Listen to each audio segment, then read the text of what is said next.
നൈറ്റിൽ പാല് കുടിച്ച് കിടക്കുന്ന കുട്ടികളെ രണ്ട് രീതിയിലുള്ള പ്രശ്നങ്ങളാണ് കാണുന്നത്. ഒന്നെങ്കിൽ അത് മുലപ്പാലായിരിക്കാം, അല്ലെങ്കിൽ അത് ഫീഡിംഗ് ബോട്ടിലായിരിക്കാം.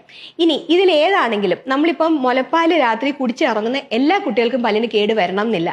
മുലപ്പാല് കുടിച്ച് ഉറങ്ങുന്നതല്ല പ്രശ്നവും. കുഞ്ഞുങ്ങള് മുലപ്പാല് കുടിച്ച് അങ്ങ് ഉറങ്ങിപ്പോയി കഴിയുമ്പോൾ അവസാനത്തെ കവള് പാല് അവരുടെ ചുണ്ടിന്റെ ഇടയിൽ കെട്ടിക്കിടക്കുന്നതാണ് പ്രശ്നം. അപ്പൊ അധികമായാൽ അമൃതും വിഷം എന്ന് പറഞ്ഞ പോലെ ആ പാല് കുഞ്ഞങ്ങ് ഇറക്കുമായിരുന്നെങ്കിൽ ഒരു കുഴപ്പമില്ല. കാര്യം മിക്കപ്പോഴും പേരൻസ് പറയുന്നുണ്ട്, എല്ലാ പിള്ളേരും മുലപ്പാല് കുടിച്ചാൽ കിടക്കുന്നത്, എന്റെ കൊച്ചിന് മാത്രം എന്താ ഇത് വന്നതെന്ന് ചോദിക്കുന്നവരുണ്ട്. അത് എന്നാന്ന് വെച്ചാൽ എല്ലാ പിള്ളേരും ആ പാല് ഇറങ്ങിപ്പോയാൽ വലിയ പ്രശ്നമില്ല. പക്ഷെ ഈ കുഞ്ഞുങ്ങൾ ഈ പാലിൽ രാത്രിക്ക് ഇങ്ങനെ ചപ്പി ചപ്പി കിടന്നങ്ങ് ഉറങ്ങുന്നവരുണ്ട്.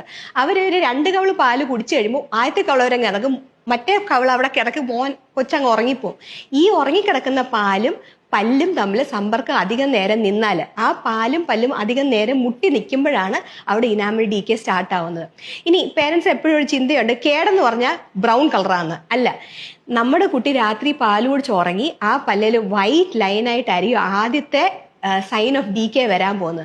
ആ വൈറ്റ് സൈൻ കാണുമ്പോൾ നിങ്ങളൊരു പീഡിയാട്രിഷ്യൻസിനെ കാണിച്ചാൽ അവർക്കത് റിവേഴ്സ് ചെയ്യാൻ പറ്റും. അല്ലെങ്കിൽ അത് വൈറ്റിൽ നിന്ന് അടുത്ത സ്റ്റേജിലോട്ട് പോവാതിരിക്കാൻ